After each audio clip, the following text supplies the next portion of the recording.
Hello, and welcome to another episode of the Decided Heart Effect, the DH Effect, as Sonja and I lovingly call it. I'm Hillary. Here is my co-host and co-pilot, Sonja, and we are so happy to be here with you today to talk about the college decision because it is happening right now. Seniors are finding out, did they make it into their dream school? Did they not? There's heartbreak, there's cheering, so many things are going on. And what better person for us to turn to than college counselor extraordinaire, college confidence counselor extraordinaire, Sonja. So I'm going to let her give you a little bit of background and then we're about who she is and what she does. And then we want to sink into parents that are out there of seniors or even seniors. What do we do now? If we made it, if we didn't make it, if we have a decision to make in all of this confusion, what can we do? So Sonja, thank you so much for having this important conversation with us. Can you, for those listeners who don't know, bring us up to date with what your background is in college counseling? For sure. And I'm just so grateful to have a space to talk about this moment. And just a little caveat, it's not even just the seniors and the parents of seniors. The world is a stage, and there's a whole group of juniors looking, watching, and learning from the seniors. So it really is expansive of a community and how we support the seniors, and then how the younger students prepare. So yes, I come from 21 years of college admissions experience.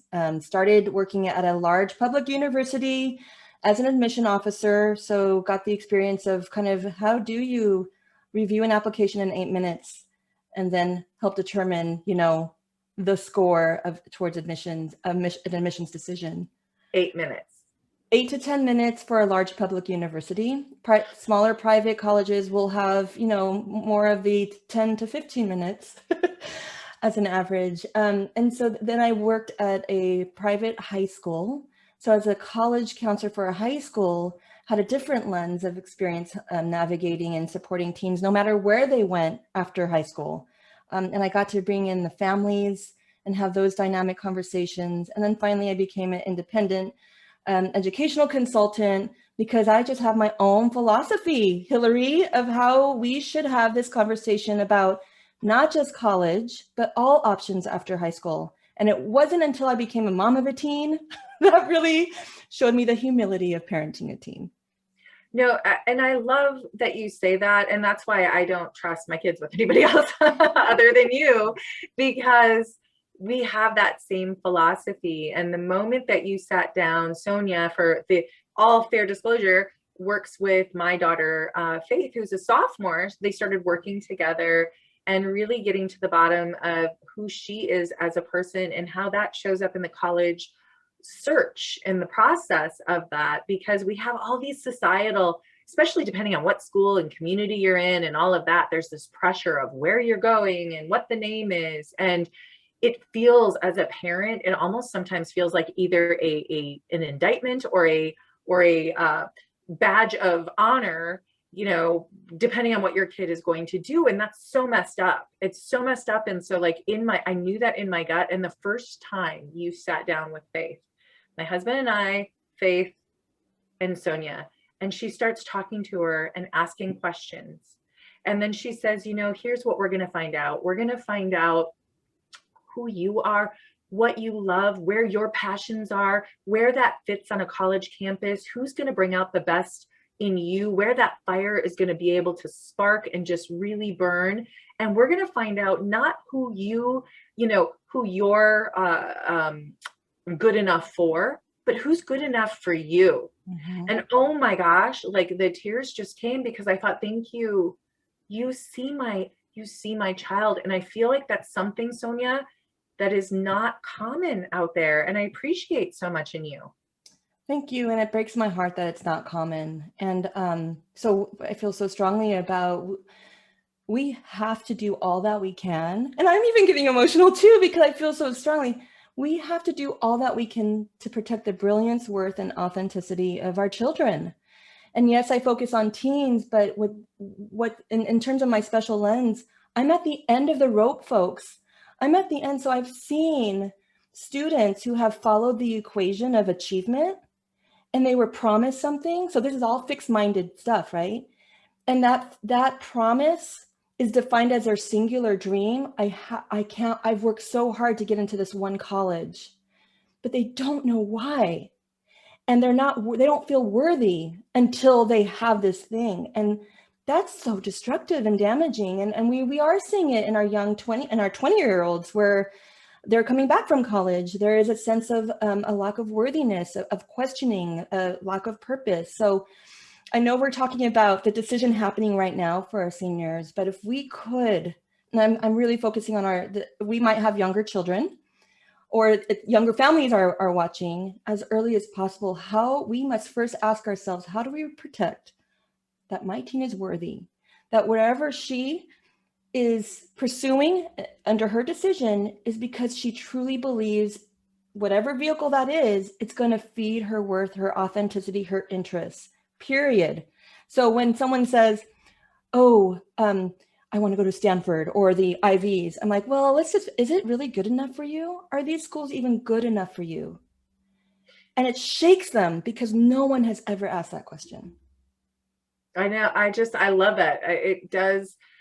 Again, what you're saying speaks to my heart so much and my soul. And that's why we work so well together all the time, is this idea of, if I do this, then I will finally be enough. And we keep on saying together, like, no, we're enough first. And now what? Now what's the next step? Because we already are worthy. Yeah. So I love that so much. We do have to start those conversations. But right now, for some of these seniors, Sonja, that conversation maybe hasn't happened yet. And as much as the parents have the best, because I don't think any parent is like, hey, let me just make my child not feel worthy enough, unless nobody sets out to do that. But what they want is, they want the best for their kid, and they want their kids to, I believe in you. I know you can do it. So it comes, I really, truly believe, from this genuine place of knowing that your child has infinite potential and possibility, right? I really, truly do. But we are in this situation right now where we have this decision to make right now. And maybe what you have found out is that your child didn't get into their dream school. Right. What now? Well, I just wanted a context, especially during this particular season. We just went through the pandemic. It unshoveled, predictability with college admissions. A lot of seniors are shocked about the results. They thought, oh my God, that was supposed to be my backup school and I didn't get in, or I got waitlisted. But just one number. So University X, got 140,000 applications because of test optional policies. It increased the number of applications. Now the universities didn't grow all of a sudden in their housing. So they sent 17,000 acceptances for a class of 4,000. Right. So that's kind of the numbers we're dealing with. So usually what happens is, dream college is, I say it a singular dream. It usually is equivalent to competitive university.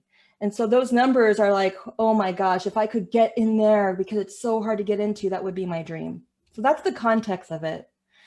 Now that the timing of it is, we're right now, our conversation's late April. And seniors already received should have, so all decisions are out, and we're settling. And there could be wait lists. Wait lists it's another last ditch effort to prolong the dream. Like, there's gotta be hope, but it doesn't matter because seniors have to pick one college by May 1st. So we've got about a week. And as parents or family members, even I want to talk to all the teachers out there, counselors, educators. This village is hugely important to companion, which we're going to talk a little bit, our seniors on moving forward. And as much as we want infinite time at their pace, we kind of sort of have to hurry up because we got the May 1st. And how do we fully convert that disappointment and heartbreak into action? And I just have to celebrate, this is a moment of a decided heart effect for our seniors, right? It absolutely is.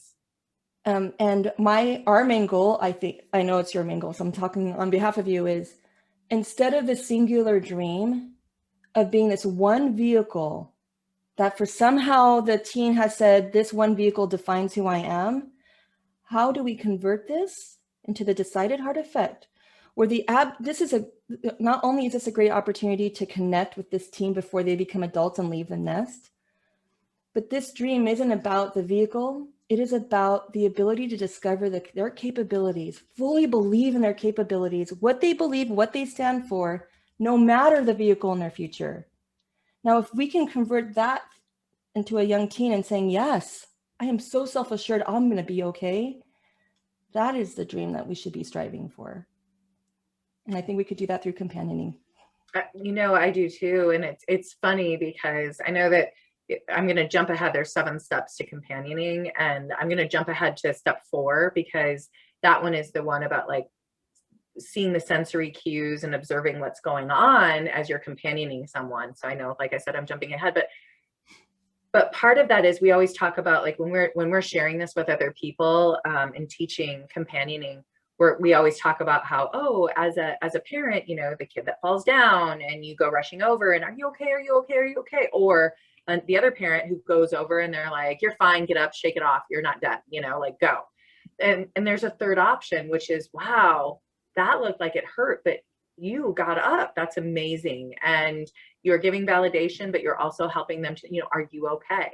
And allowing them to be able to have that opportunity without panic and without invalidating, right? Like, there's a middle ground. And the same thing with this. Yeah. It's like, wow, oh, I see that you didn't get into that school. How is that for you? How are, like, but without going like, oh my God, baby, I'm so sorry. You must be just devastated. This is just the worst. I'm so sorry. Yeah, right? Like, or on the other hand, and it's like, big deal. Oh, lots of people didn't get into it. That's so hurtful. I mean, that definitely is one of the pieces is, in some seniors, we see them, we observe them, they're able to kind of shake it off and they are moving forward, and they are, they're relying on that resilience, and others are still disappointed and they may be depressed. These are my only options. So one of the things as parents and educators is we have to do a self-check, because we have been conditioned based on our upbringing, based on what our parents have said. Oh, when things get hard and you're disappointed and hurt, shake it off, right? That whole suck it up, move on. And let's just take some time reflecting on how we actually felt receiving that message when we were little. Okay, I grew up in that kind of voice, and it was hurtful. And so that didn't help me fuel. I mean, of course, yeah, we ended up pretty successful and happy adults, but what if we didn't have that messaging? How much quicker would I have recovered and build that momentum forward? And on the other spectrum is the panic mom. I'm sorry, moms, picking on you, the panic mom. Oh my God. What you're doing is you've taken that dream and it became yours somehow. Right? Right. And then, so now the teen is comforting you because you're so disappointed and hurt and panicked. And so now you don't mean to do this, but the teen is seeing you and saying, oh my gosh, I have to carry my panicked parent and comfort her. And so we got to meet in that middle, and companioning takes practice, right? It does. And you're so right. Like, if we cannot show up with compassion and detachment, we shouldn't be showing up. Like, we need to have a minute and get ourselves together. And people are like, detachment, but I'm so connected. But when you make it about you either become the hero, or you become the victim, or it becomes about you, and you steal your child's teachable moment, and you don't allow them the dignity and the respect to find their way through. Right. And so companioning, when we talk about companioning, where that really comes from first is, I'm showing up with love, forgiveness, but not with an agenda.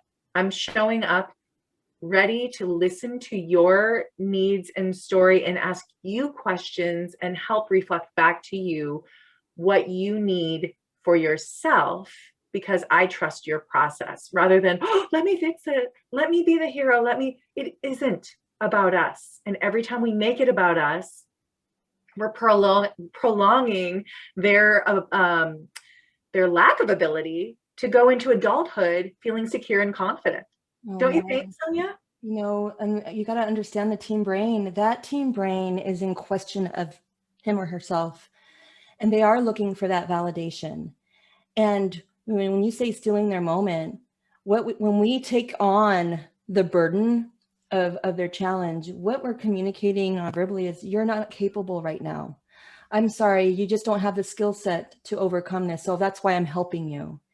That's what they're interpreting these actions. So when we companion and we say, I am here, what support do you need? Because I know you are fully capable. You are resilient. You are going to get over this, even if they're unsure. Because this is one of the very first times where they say, I'm unsure of myself. I don't know if I can do it.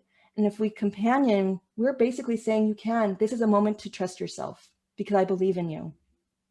Do you want to bring people through? I mean, we're going to tell you, this is like a huge seminar that we do. Yeah. So we'll do it really quickly. Feel free to email us and ask questions and things like that. But I think you should be, I'm hoping you can take a nugget, and we'll just kind of quickly go through the 7 steps of companioning. The very first thing that we do is we open the door.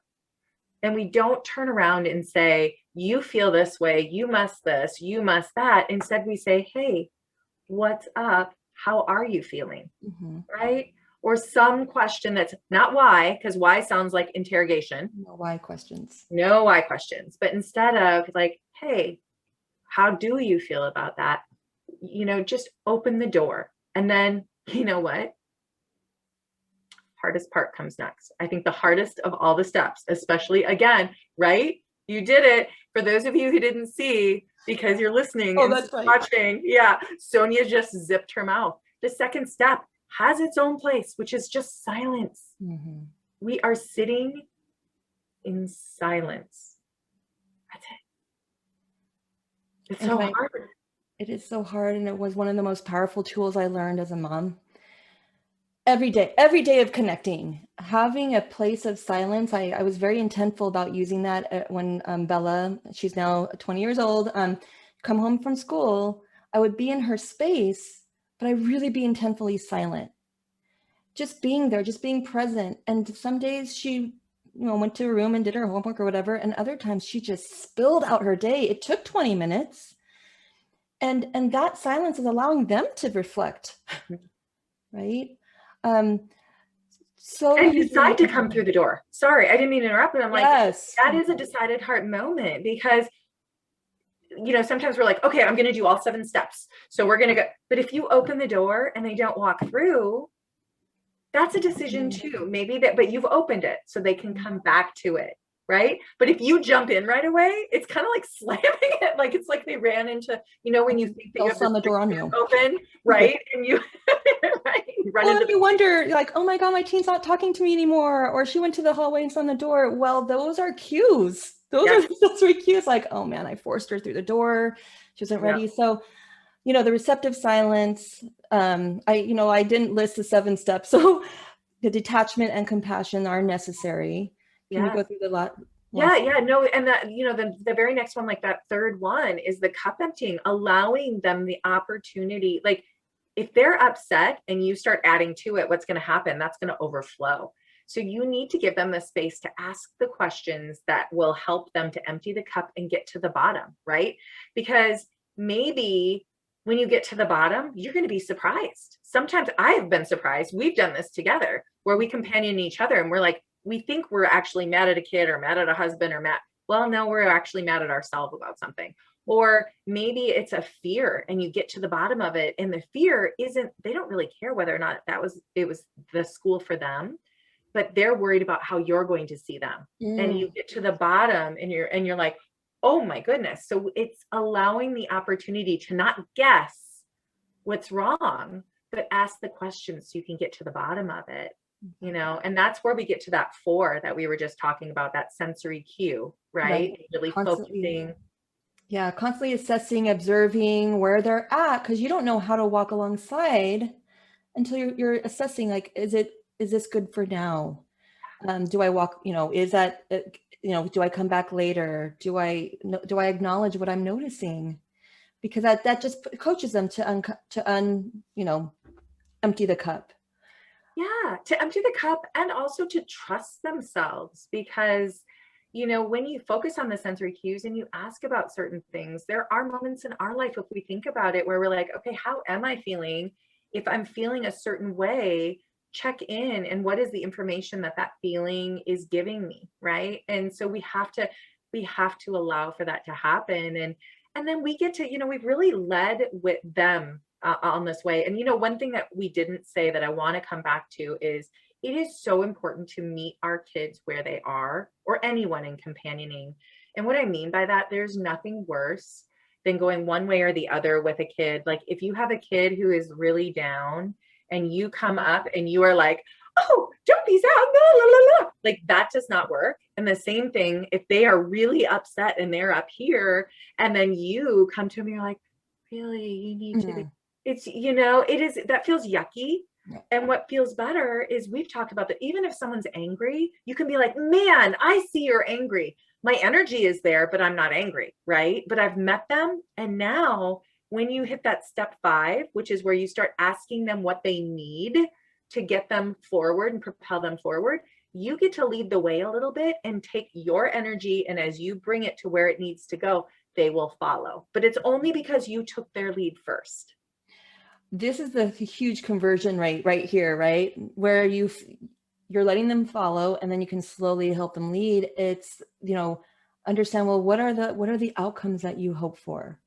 Yeah. And I gotta say, we have all of the, like, the virtue words, all of the things, as a follow-up. If people really want more information about the companioning, we can do the follow-up too. So allowing the team to say, well, what are the outcomes? What are the different kinds of outcomes? Oh, I don't have one outcome, actually. I have 3. Yeah. How empowering is that? Yes. To say, and I can design it. I have control of building these 3 different paths for myself. Yes. And of course, that last step is the closing questions, right? Yeah. Just back up for 1 second. I was just going to say, like, nugget, life-changing word. What would it look like if you went to community college? What would it look like if you went to a 4-year? What would it look like if you went to UW, blah, blah, blah? Like, what would it look like? What would it look like? And following it through helps take those emotions and just calm them down, because we can see what the options are. And like you said, step 6 then is where you ask those questions. It's those closure questions. And, Sonja, those are so important. It's huge, because that is having, okay, you had a decided hard experience, you're companioning, but really acting on it. Yes. And that's what we call the decided hard effect, because Right. we've taken this learning moment, we're helping them act on that. And then you have this great way of saying that true learning doesn't happen unless there's action. It doesn't become a part of you. Yeah. And so asking people, what is clear for you? What does this mean to you? What are you going to do next? All of those questions are the ones that help them to now propel into action. And you know what? The 7th step is really my favorite. I have to be honest, because our mission together is always to leave people better than we find them. This is a conversation that took a lot of courage. This is a conversation that was really profound in so many ways. And so call that out. Tell them you see it. Wow, it took a lot of courage to have this conversation with me. Thank you for taking the time to do it. Or, wow, I see your determination. Think about what it is. And again, as Sonja said, we have this entire virtue list. We take it from the Virtues Project. If you want a copy of that list, we do have our contact stuff all in at the end of all of this, and not at the end, but in the podcast itself, in the description. And so go ahead and write to us, and we are happy to share this, because we just want to leave people better than we found them. And don't we want to leave our kids better than we found them? Well, and then again, this is a really vulnerable time. It is the first time that our teen is making a huge decision for themselves in a way where they're questioning everything, but they know so much, and it's all of this confusion. And to me, it's a celebration. So if we can, and again, we're here to support, if we can convert that, let's redefine that singular dream to something so much more expansive and exciting for you. I do kind of want to end by saying there are some things we can do, because there are the other colleges. Yeah. Most likely, there are other colleges that have loved you hard and they've already accepted you. And let's help our teens navigate those decisions. And to me, it's a sense of belonging. So why did these colleges, like accept you? Let's dig in a little bit. Who are the people there? Who are the faculty and current students there? So I use these tangible things to help them redefine the excitement. And when they look at the faculty that's going to be mentoring them, I sometimes have them reach out to those faculty and current students. They start to feel the love back. Social media groups for current students or a student club that's on campus, they get involved there, and all of a sudden they're placing themselves in the next step. The biggest thing is once they decide, like, okay, you know what, I think I can settle. Maybe it's the word settling is still in their mind. I like this enough. I'm going to commit. That college will love you hard so back. And the finding housing and getting to know your roommates and interviewing people, that really converts a teen to say, I am absolutely excited about this college. And they all of a sudden, that singular dream behind that didn't accept them is a distant memory. And so there are some tangible ways to help convert. We companion first, and then we say, let's investigate a little bit more. So yeah, usually when it's like, oh my gosh, I'm now researching roommates. That's really the exciting part, right? Well, I'm so glad that you said that word, because I do think that is like truly, truly, from a psychological standpoint, we go back to, Maslow's hierarchy, and belonging is such a huge part. Education is at the top of that. Self-actualization, like we often think of it as like, oh, it's the bottom thing, education, but it's not. If we're not taken care of, if we don't feel loved, if we don't feel safe, if we don't feel belonging, we can't get to the education part. And so we do have to remember that is where the hard work is, right? Yes. That is where the important work is. So I'm so glad go ahead. Oh, sorry. I just had it because a lot of parents will be like, but he does belong here. He has a sense of belonging. He has home, but that is not where the teen brain is right now. They are ready to make that sense of belonging elsewhere. Who are they away from family identity? And that we have to celebrate that movement, that shift. And also just last thought is, it may not be ready. He may not, or she may not be ready for college. Maybe there's something there about that college option where companioning, they're reflecting, saying, I don't think I'm ready. And so there are other options. You can defer. You have a gap term or a gap year. So many other options that releases the pressure that you have to make this decision. So I just want to leave that with the open-mindedness that this is not a one path to the future kind of experience. I love that. Thank you so much for companioning me, my daughter, my family, and so many other teens and families that are out there trying to find their next steps and kind of launching them into their future, knowing that they really do have it and you have them and you have their back. So thank you so much for the time that you spent really going through this important topic, Sonja. Thank you. Oh my gosh, it's a pleasure. You know how passionate I can cry through the whole thing. I'm so passionate about it. So I know you are. And if people need and want even now to get a hold of you, to go through this, to talk through it, I mean, this is what you do. This is your passion. This is your job. So our contact information is always there and available. So thank you again. And I'm going to let you do the outro today. So you guys follow us. It's great to be a guest and a co-host, but we have amazing conversations all over the gamut in terms of topics, really focusing on purpose and decided hard effects in our life. Subscribe to our YouTube channel and all the podcast platforms that you listen to. Join us on Facebook for further conversation, and always reach out to Hillary and I for just follow up if you need it. We are on our mark. So you guys have a good one.